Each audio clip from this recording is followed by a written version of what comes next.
Video like जरूर कर लीजिए और ऐसे वीडियो लगातार फ्री में पाने के लिए चैनल को तुरंत सब्सक्राइब कर लीजिए और बेल आइकन को जरूर टैप कर लीजिए ताकि आगे भी सारे वीडियो आपको मिलते रहे। यूट्यूब में फॉलो करते हैं तो प्लीज ये वाला फ्री टेलीग्राम चैनल जरूर ज्वाइन कर लीजिएगा। सारे नोटिफिकेशन सारे अपडेट यहीं पे आते हैं, ध्यान रखिए। नमस्कार दोस्तों, स्वागत है आपका स्टडी फॉर सिविल सर्विसेज में। एनसीईआरटी क्लास 6 से लेकर क्लास 12 तक की हिस्ट्री हम लोग पढ़ रहे हैं। उसी क्रम में आगे बढ़ते हुए आज हम लोग चैप्टर 7 लेके आए हैं। एनसीईआरटी क्लास 6 का chapter 7, Ashok the emperor who gave a war.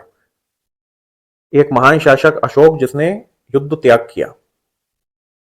इससे पहले वाले चैप्टर में हम लोगों ने बुद्ध के विषय में पढ़ा, उपनिषद के विषय में पढ़ा, जैन के विषय में पढ़ा और हमारा आश्रम व्यवस्था के बारे में पढ़ा, सुपरफिशियली बेसिक चीजें। अशोक जो थे बुद्ध से बहुत प्रेरित थे। कलिंग युद्ध के बाद इनका हृदय परिवर्तन हो गया था, पीस की तरफ चले गए थे। अपनी प्रजा, अपने लोगों के लिए इन्होंने उपदेश दिए, शांति के, धम्म प्रचार किया। उसके लिए ऑफिसर्स अपॉइंट करे, तमाम देश विदेश अपने दूत भेजे प्रचार के लिए। तो एक तरीके से ये जो थे, एक पहले क्रूअल थे और फिर एकदम चेंज हो गए, ठीक है ना, काइंड बन गए, क्रूअल से काइंड, ठीक। ये ऐसे ही एक सबसे ज्यादा हृदय परिवर्तन वाला भारतीय इतिहास में ऐसा शासक जिसका सबसे बड़ा हृदय परिवर्तन हुआ है वो अशोक ही है। आज के टाइम पे भी उनके जो उपदेश हैं उनका बहुत ज्यादा सिग्निफिकेंस है। पंडित जवाहरलाल नेहरू ने कथन किया, कहा था इनके उपदेशों के बारे में, वो भी मेंशन किया है मैंने आखिर में। इससे पहले हम आगे बढ़े, मैं आपको जानकारी देना चाहूंगा, study for civil services paid courses available हैं। आप इन दिए गए नंबर पर संपर्क कर सकते हैं या फिर आप स्टडी फॉर सिविल सर्विसेज के टेलीग्राम और भी सोशल मीडिया प्लेटफॉर्म है, उनको ज्वाइन करके जानकारी ले सकते हैं। यहाँ पे बेसिक इंफॉर्मेशन दी गई है अशोक के फादर के बारे में, चंद्रगुप्त ग्रैंडफादर के बारे में और फादर के बारे में। तो चंद्रगुप्त मौर्य थे इनके ग्रैंडफादर। नंद एम्पायर को उन्होंने जो था नष्ट किया था और फिर मगध पे मौर्य डायनेस्टी का परचम लहराया था। ये सब 2300 साल पहले हुआ था, चाणक्य कौटिल्य की मदद से हुआ था, ठीक है। चाणक्य की बुक अर्थशास्त्र है। ये सब बहुत प्रचलित फैक्ट हैं, लेकिन फिर से एक बार रिवाइज हो रहे हैं। अब इनके एम्पायर की जो सिटीज थी कौन कौन सी थी? पटलिपुत्र, तक्षशिला, उज्जैन। तक्षशिला ये नॉर्थ वेस्ट वाले रीजन में थी। इससे पहले हम लोगों ने महाजनपद वाले चैप्टर में भी देखा था, तक्षशिला गांधार की राजधानी थी, ठीक है। तो तक्षशिला को माना जाता है gateway to the north west, वहां भी मैंने बताया था। ये वर्ल्ड हेरिटेज साइट भी है। और उज्जैन जो है वो एक रूट है, कहां से कहां तक का? नॉर्थ से साउथ तक का, ठीक है। उसको एक रूट बोला जाता है, बीचों बीच में है वो। अच्छा, एक पहाड़ी बताइए, पहले चैप्टर में मैंने बताया था, कौन सी पहाड़ी इंडिया को नॉर्थ और साउथ में डिवाइड करती है? विंध्या है।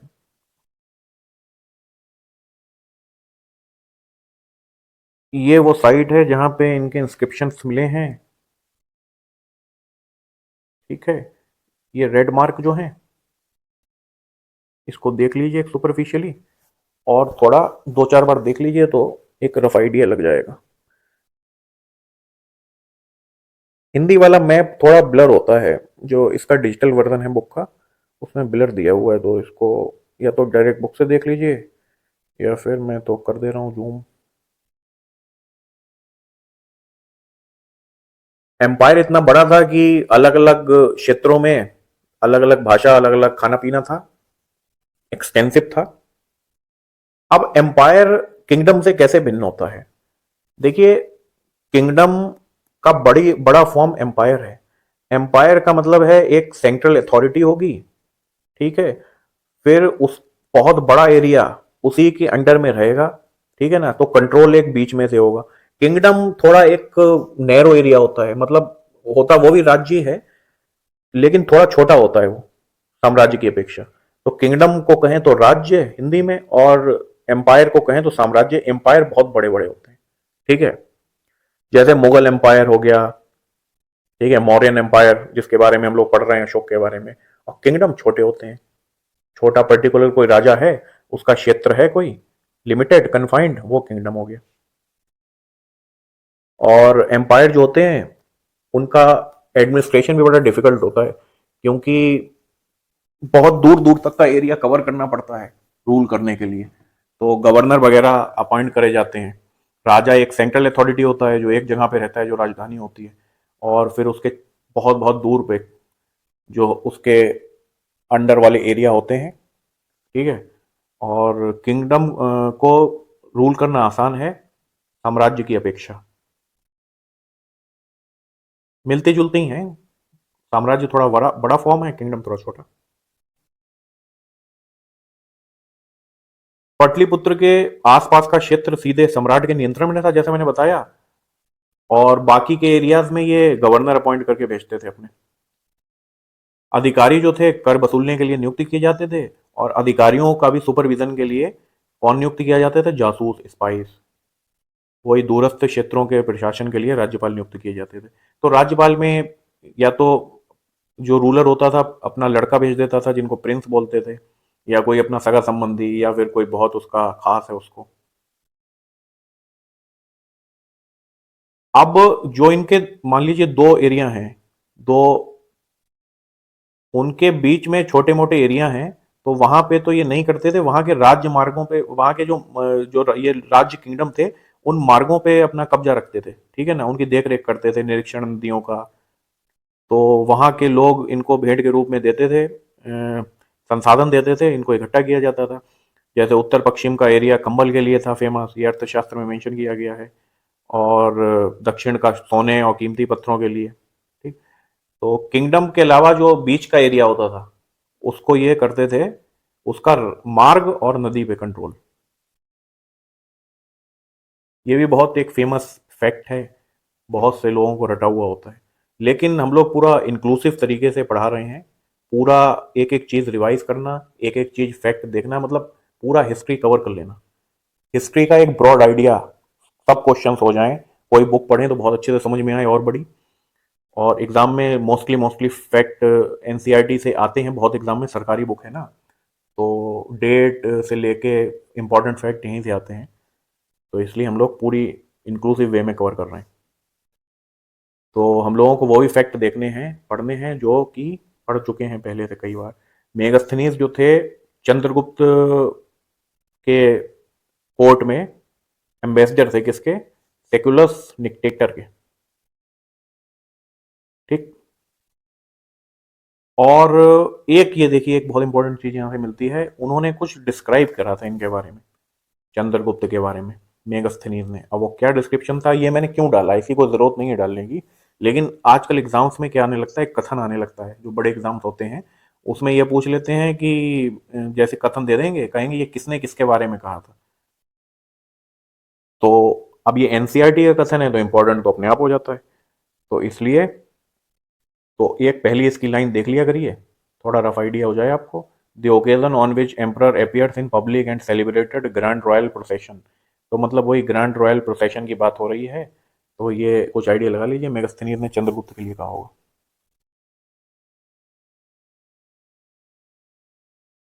अब बात होती है अशोक के यूनिक रूलर क्यों है, अनोखा सम्राट है क्यों अशोक। वो इसलिए है क्योंकि पहले ऐसे ऐसे शासक थे जिन्होंने अभिलेखों, इंस्क्रिप्शन के थ्रू मैसेज ट्रांसफर करने की कोशिश की थी प्रजा तक, जनता तक, ठीक है। और प्राकृत भाषा का यूज करा था, जो लैंग्वेज है कॉमन पीपल की, उस टाइम पे आसानी से समझ में आती थी लोगों को। और कलिंग युद्ध के बारे में मैंने बताया ही, यह हृदय परिवर्तन हो गया था इनका, इतना उसमें खून बहा था, इतने लोग मरे थे, लाखों की संख्या में मृत शरीर देखकर उसको रियलाइज हुआ कि ये बेकार चीज़ है, इसका उसको हैप्पीनेस नहीं हुई। देखिए, हम कोई काम करते हैं, हमें अल्टीमेट हैप्पीनेस ना मिले, मतलब बुरा लगे देख के, तो वो काम सिग्निफिकेंट नहीं है हमारे लिए, ठीक है ना। तो पहले तो अशोक आया कि भाई इस पे हमला करेंगे और जीतेंगे, बहुत खुशी मिलेगी, लेकिन हो गया उसका उल्टा। तो वो समझ गया कि हिंसा में कुछ नहीं रखा है, नाउ लेट्स गो टू अहिंसा, ठीक है।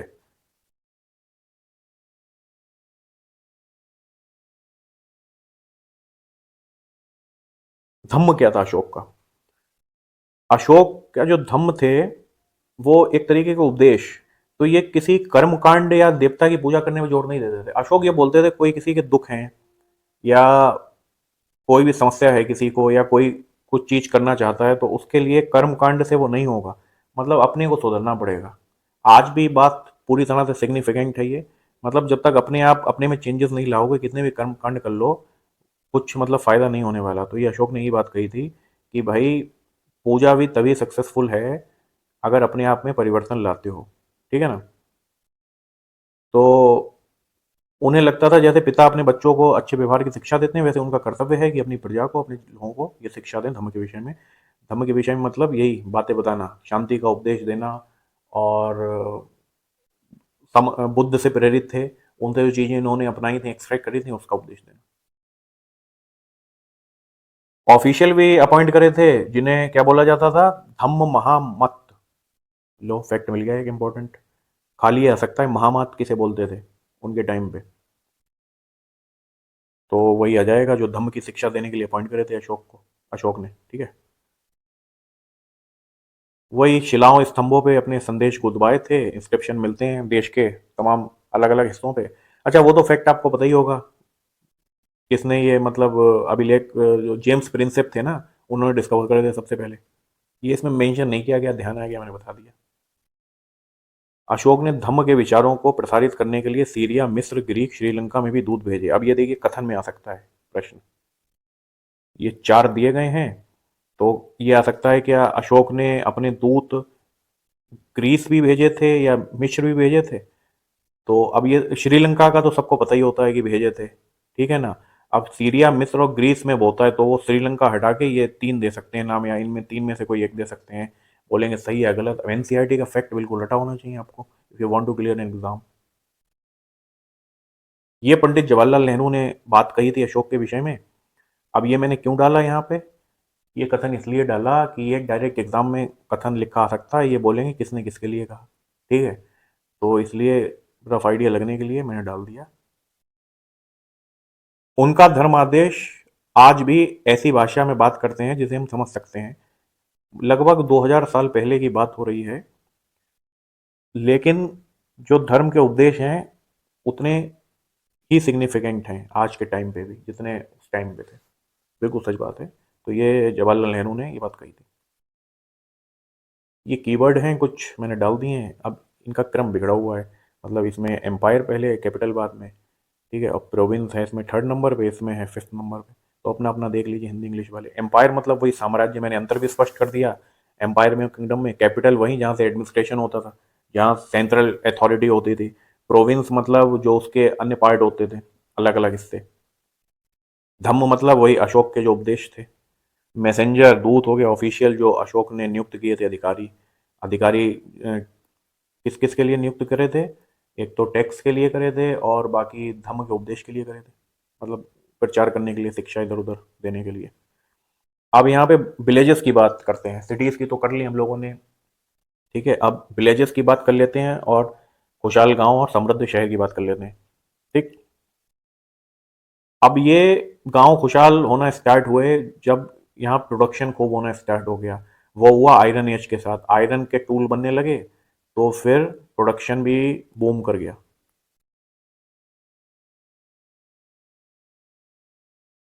The use of iron began in subcontinent, मतलब 3000 साल पहले स्टार्ट हो गया था होना, फिर धीरे धीरे बढ़ता गया, एक्सटेंसिव होता गया। Some of the largest collection of iron. अच्छा कॉपर कब से यूज हो रहा है बताइए। कॉपर तो बहुत पहले से हो रहा है आयरन से। 4300 साल पहले इंडस वाले भी कॉपर यूज करते थे। मतलब आयरन बहुत बाद में हुआ यूज। अब ऐसे क्वेश्चन में आ सकता है कथन डायरेक्ट कि कॉपर का यूज आयरन के बाद स्टार्ट हुआ।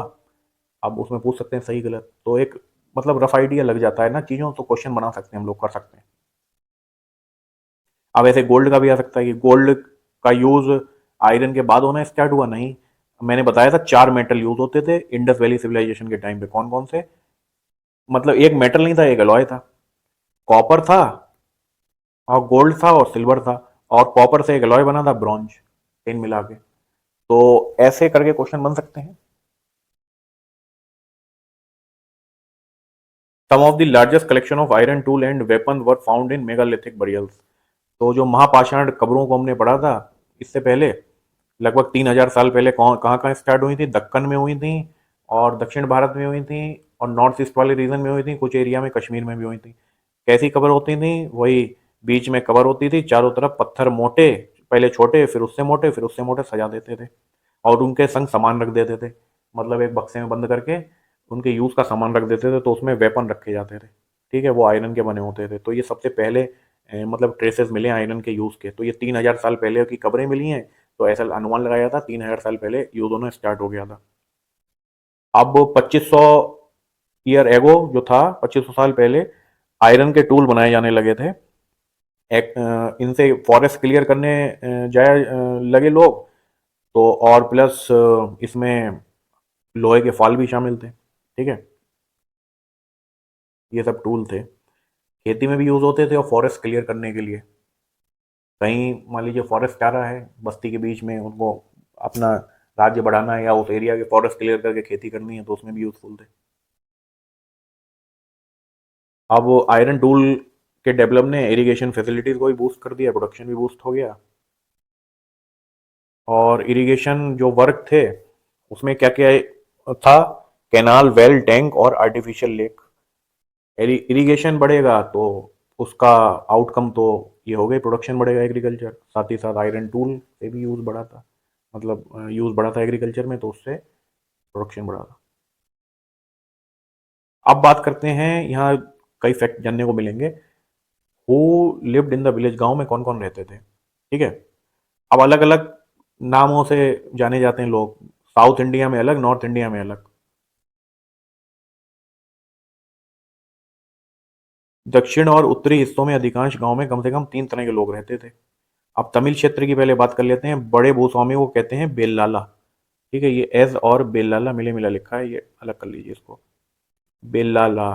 ठीक है, साधारण जो लोग होते थे, प्लगमैन जो होते थे, ऑर्डिनरी भाई किसान, उनको बोलते थे उड़वार, उड़वार। ठीक है, और जो भूमिहीन मजदूर थे वो क्या कहलाते थे? वो कहलाते थे कडेसियार और अधिमई। कडेसियार और अधिमई, ये बिल्कुल मिला दिया है, तो एज अलग है, कैडेसियार अलग है और अंडादिमई अलग है, अधिमई अलग है। ठीक है, तो प्रोनाउंस करना थोड़ा मुश्किल हो रहा है, लेकिन ये उसमें पूछे जाएंगे आपसे एमसीक्यूज में, तो आइडिया आपको होएगा ही। तो सबसे मेन ये है, बड़े भूस्वामी वेल्लाला और हलवाओं को छोटे जो किसान थे उड़वार। जो सब कॉन्टिनेंट का उत्तर पार्ट था, नदर्न पार्ट, उसमें जो विलेज हेडमैन होता था उसको बोलते थे ग्राम भोजक। इसके पास बहुत सारी जमीन होती थी और इसका पद जो होता था वो आनुवंशिक होता था, हेरिडेटरी होता था। तो उसके बच्चे भी यही बन जाते थे, ग्राम भोजक, हेड बन जाते थे। और नॉर्मल जो गरीब लोग होते थे, दास स्लेब, उनसे काम कराता था ये अपनी जमीन पे। और राजा भी इनको काम दे देते थे कर वसूलने का। कभी कभी ये पुलिस की तरह और न्यायाधीश की तरह भी काम करते थे। तो ये क्वेश्चन में आ सकता है कि ग्राम भोजक कभी कभी न्यायाधीश या पुलिस का काम भी करते थे। तो हाँ, सही है, बहुत जनरल सा स्टेटमेंट है। और ग्राम भोजक के अलावा स्वतंत्र कृषक भी होते थे, छोटे किसान, उनके पास अपनी जमीन होती है, उनको गृहपति कहते थे। ठीक है,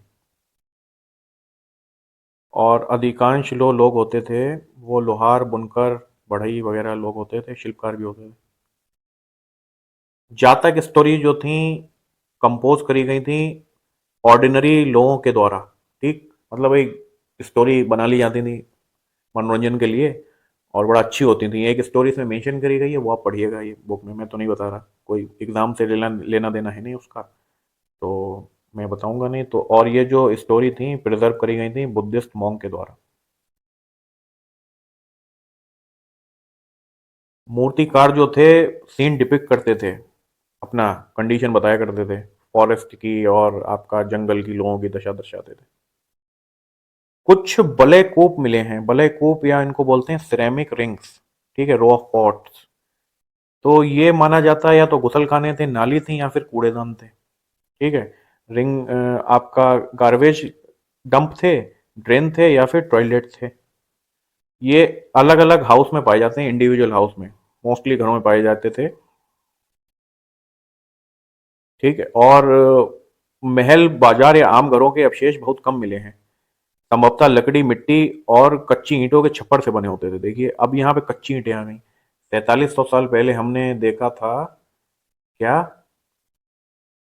4300 साल पहले हमने देखा था इंडस वैली, यहाँ पकी हुई ईंटों का उपयोग होता था और इंटरलॉकिंग पैटर्न में चुनते थे, उनको चिनाई करते थे। लेकिन यहाँ पे फिर से कच्ची ईंटें आ गई, मतलब एक हम लोगों का डिवोशन हो गया है in terms of house building. भविष्य के में पूरा इनकी खोज कर सकते हैं, ठीक है ना। ज़्यादा समय तक नहीं टिक पाए, बहुत ज़्यादा अच्छे घर नहीं बने होते थे, थोड़े ही अवशेष मिले हैं, कुछ ज़्यादा जानकारी नहीं मिलती। ये हैं देखिए बले वाले कूप। तो ये हो सकते थे या तो टॉयलेट की तरह यूज़ होते थे, या फिर इनको यूज़ किया जाता था गार्बेज डंप की तरह। पंचमार्क कॉइन जो होते हैं अलग अलग शेप के होते हैं, रेक्टेंगुलर होते हैं मोस्टली, कुछ स्क्वायर भी और ओवल में भी होते हैं, शेप में राउंड भी होते हैं।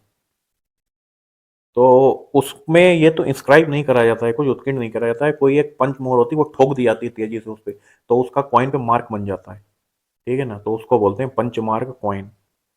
और ये सिक्के उपमहाद्वीप द्वीप के लगभग अधिकांश हिस्सों में पाए जाते थे, और आरंभिक सदियों तक प्रचलन रहा इसका, ठीक है ना। मतलब जब एडी में आ गए हम लोग, एडी में आ गए, उसमें कुछ टाइम तक प्रचलन रहा। पहले बीसी में थे, ठीक है ना, फिर क्राइस्ट जन में, फिर एडी में आ गए। तो इन सनों तक इनका प्रचलन रहा। तो सबसे पुराने सिक्के जो लगभग 500 वर्षों से उपयोग में थे, पंचमार्क वाले सिक्के थे, ठीक है ना। सबसे पुराने वाले सिक्के जो देखने को मिलते हैं वो पंचमार्क सिक्के देखने को मिलते हैं। क्यों कहा करा जाता था उनका उपयोग, वही ट्रेड में किया जाता होगा। ये देखिए इस तरीके से अलग अलग शेप के हैं, मेटल में से काट के बनाए जाते थे, मेटल की चादरों में से। कुछ नगर थे कुछ विशेष कारणों से इंपॉर्टेंट बन जाते थे। अब वो कारण कुछ भी हो सकते हैं, ऐसे मथुरा बहुत इंपॉर्टेंट बन गया था, 2500 साल पहले से भी ज्यादा समय से एक महत्वपूर्ण नगर रहा है। क्यों इंपॉर्टेंट बन गया था? क्योंकि यह यातायात और व्यापार के दो मुख्य रास्तों पर स्थित था, ठीक है ना। इनमें से एक रास्ता उत्तर पश्चिम से पूरब की ओर और दूसरा उत्तर से दक्षिण की ओर आने वाला है, मतलब ये बीच में था बिल्कुल स्थित, ठीक है। दो रास्ते यहाँ मिलते थे आके। तो इस लिहाज से व्यापार का एक मुख्य केंद्र बन गया था, मतलब व्यापार के मुख्य रास्तों पे स्थित था, तो ये व्यापारी यहाँ से आते जाते थे। शहरों के चारों ओर किलेबंदी थी, शहर के चारों ओर, और अनेक मंदिर थे और किलेबंदी थी। आसपास के किसान और पशुपालक शहर में रहने वालों के लिए भोजन जुटाते थे, ठीक। तो आसपास के जो गांव थे वो भोजन प्रोवाइड कराते थे। मूर्ति बनाने का बड़ा अच्छा काम था यहाँ पे। और कुषाणों की दूसरी राजधानी भी बना मथुरा 200 साल पहले। मथुरा एक धार्मिक केंद्र भी रहा है, यहाँ बौद्ध विहार और जैन मंदिर भी बहुत हैं, कृष्ण भक्ति का एक महत्वपूर्ण जो था केंद्र भी है। बौद्ध विहार भी है यहाँ पे, जैन मंदिर भी हैं, और कृष्ण भक्ति का केंद्र है, तो सभी परिचित होंगे।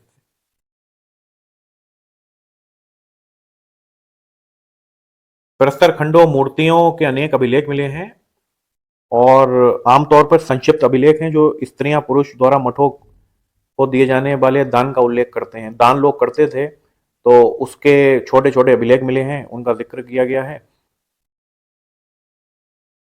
राजा, रानी, अधिकारी, व्यापारी, शिल्पकार इस प्रकार का दान करते थे, ठीक है ना। अब बात करते हैं एक तरीके के जो ये नॉर्थ वाले रीजन में यूज होते थे बर्तन, उनको नाम गया है नदर्न ब्लैक पॉलिश्ड वेयर, बड़ा चमकीले होते थे। इनको बोला गया है शॉर्ट फॉर्म NBPW। हिंदी में बोलें तो इनको बोला गया है उत्तरी काले चमकीले पात्र, ठीक है। बहुत सुंदर होते थे और बहुत चमकीले होते थे, उत्तरी भाग में मिले हैं। अब अच्छा एक चीज और मैं बताता हूँ, जो ये NBPW हैं केवल उत्तरी भाग में ही नहीं मिले हैं, अन्य हिस्सों में भी मिले हैं, देश के अन्य हिस्सों में भी मिले हैं। तो लोग ट्रांसफर करते थे, व्यापारी वगैरह होते होंगे, एक पार्ट से दूसरे पार्ट में ले जाते होंगे, या फिर इनकी ट्रेडिंग चलती होगी। Many craft person merchant now form association known as shreni. देखिए ये पीसीएस में आया था 2018 में शायद, कहीं के एग्जाम में आया था।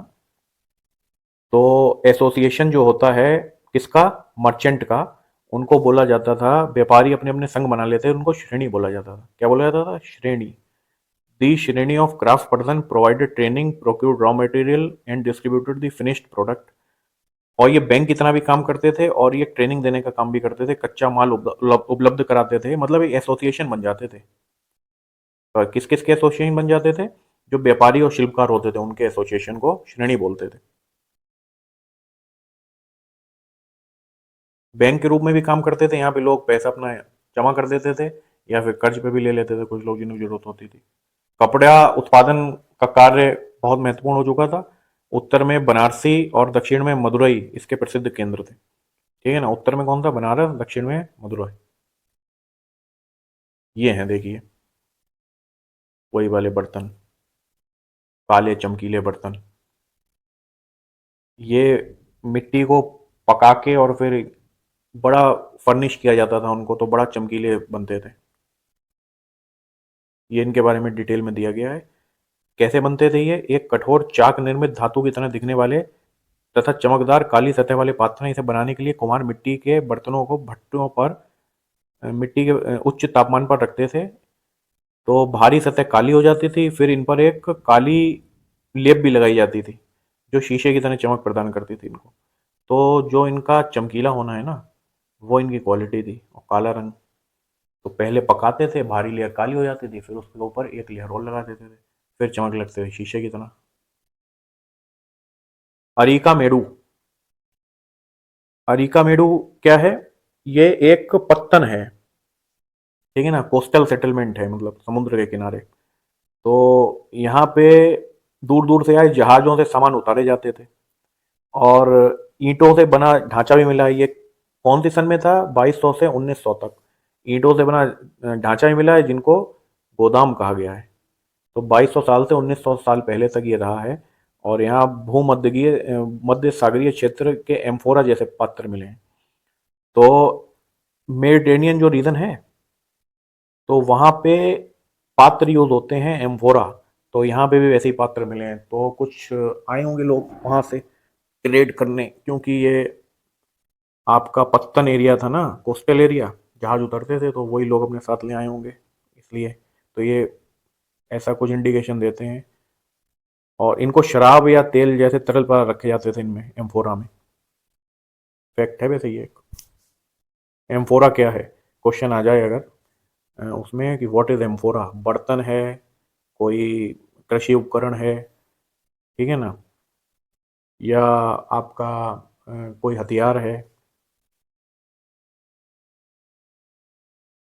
एम्फोरा में दोनों तरफ हत्थे लगे होते थे पकड़ने के लिए। और यहाँ पे एरेटाइन भी मिला है।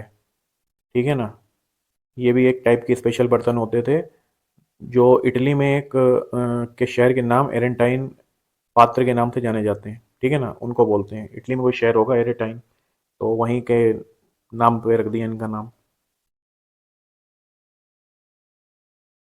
कुछ ऐसे बर्तन भी मिले हैं जिनका डिजाइन रोम का था, किंतु वे यहीं बनाए गए थे।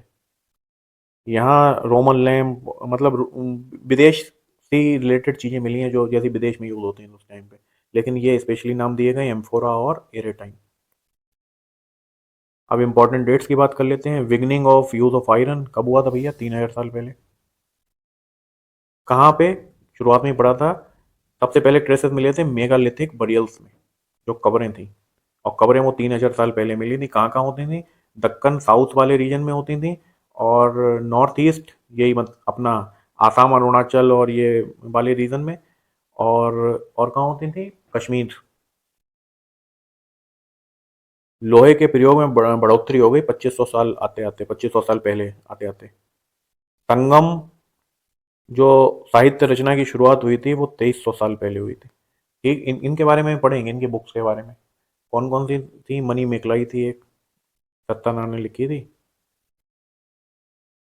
आगे आएगा चैप्टर में। अरिका मेडू ये पत्तन था, सेटलमेंट। तो ये 2200 से 1900 साल पहले। क्या विशेषता थी? यहाँ पे बर्तन मिले स्पेशल टाइप के, एम्फोरा और एरेटाइन जैसे, अभी पीछे हम लोगों ने डिस्कस किया था एक स्लाइड पहले। ये इंपॉर्टेंट शब्द हैं, तो इसमें सबके बारे में तो मालूम होगा, ये जान सकते हैं। बलयकोप, ये बताया था मैंने कि ये संभवतः 3 तरीके से यूज़ हो सकते थे उस टाइम पे। ये एक तो टॉयलेट और एक गार्बेज डंप की तरह, या फिर इनको एज ए गार्बेज डंप की तरह, टॉयलेट की तरह, और एक और शायद मतलब कोई यही काम के लिए यूज़ करा जाता था। देख लीजिएगा स्लाइड में लिखा था पीछे। कुछ क्वेश्चन देख लेते हैं। फाइंड द करेक्ट स्टेटमेंट, सही कथन ज्ञात कीजिए। Takshashila was the gateway to the north west. Takshashila क्या नॉर्थ वेस्ट का गेटवे था? जी हाँ, बिल्कुल सही है, हम लोगों ने डिस्कस भी किया था इसको। तक्षशिला जो कि नॉर्थ वेस्ट रीजन में पड़ता है सब कॉन्टिनेंट के, और वो gateway to the north west है। Group of spice were known as shrenis, बिल्कुल फैक्ट है, डिस्कस किया अभी पीछे। तो group of no no no, sorry sorry, group of spice नहीं, ग्रुप ऑफ मर्चेंट। ये ग्रुप ऑफ स्पाई तो नहीं है, तो ये तो गलत हो गया। तो पहला हो गया ये, व्यापारियों के समूह को बोलते थे, व्यापारियों और शिल्पकार अपने समूह बनाते थे, उनको बोलते थे श्रेणी। और ये ट्रेनिंग देने का काम भी करते थे, रॉ मटेरियल को भी प्रोक्यूर करते थे, और उसके अलावा बैंक की तरह भी काम करते थे। ठीक है, कई कई फैक्ट जानने को मिल रहे हैं यहाँ पे। एक श्रेणी से रिलेटेड 4 फैक्ट जानने को मिल गए, 4-5। एक तो श्रेणी क्या था? व्यापारियों का समूह था, शिल्पकारों का समूह था, और ये क्या करता था? ये ट्रेनिंग भी देता था लोगों को, और रॉ मटेरियल प्रोक्योर करता था, साथ ही साथ बैंक की तरह भी काम करता था। फाइंड करेक्ट स्टेटमेंट, तो इसके मैंने वो नहीं लिखे ऑप्शन, वो पीछे वाले ही देख लेंगे, सेम है। 2 कथन दिए गए हैं, उसमें सही बताइए। In the Tamil region land large land owners were known as Vellalar, बिल्कुल सही है। हिंदी में रा नहीं लगा था उसमें, जो हिंदी वाला बर्तन था उसमें था वेल्लाला। ठीक है, ये यहाँ पे आकी पाई थी, तो बिल्कुल सही है। तमिल में जो बड़े भूस्वामी थे उनको बिल्लाला ही बोलते थे। और जो नॉर्थ वाले रीजन में थे, उन विलेज में उनको क्या बोलते थे? उनको बोलते थे ग्राम भोजक। ठीक है, और छोटे वालों को, उससे छोटे जो होते थे, जिनके पास छोटी जमीन होती थी, उनको बोलते थे गृहपति। ये नॉर्थ की बात हो रही है। Ujjain lay on the route north to south India, बिल्कुल सही, उज्जैन बिल्कुल बीचों बीच में है। तो और जो तक्षशिला है उसको नॉर्थ वेस्ट का गेटवे माना जाता है। तो ये वाला हो गया। अगर हम लोग देखें तो सी, इसका भी सी सही हो गया, बोथ। ठीक है, तो बहुत बहुत धन्यवाद दोस्तों हमारे संग बने रहने के लिए, वीडियो देखने के लिए। और अगला चैप्टर लेके जल्दी हाजिर होएंगे। बहुत इंक्लूसिव वे में हम लोग डिस्कस कर रहे हैं। पूरा सफ़र जो हमारा रहेगा 6 से लेकर 12 तक का, उसमें एक बहुत अच्छा नॉलेज, बहुत प्रॉपर कंठस्थ नॉलेज हम लोग गैदर कर लेंगे हिस्ट्री की। ठीक है, धन्यवाद, बाय।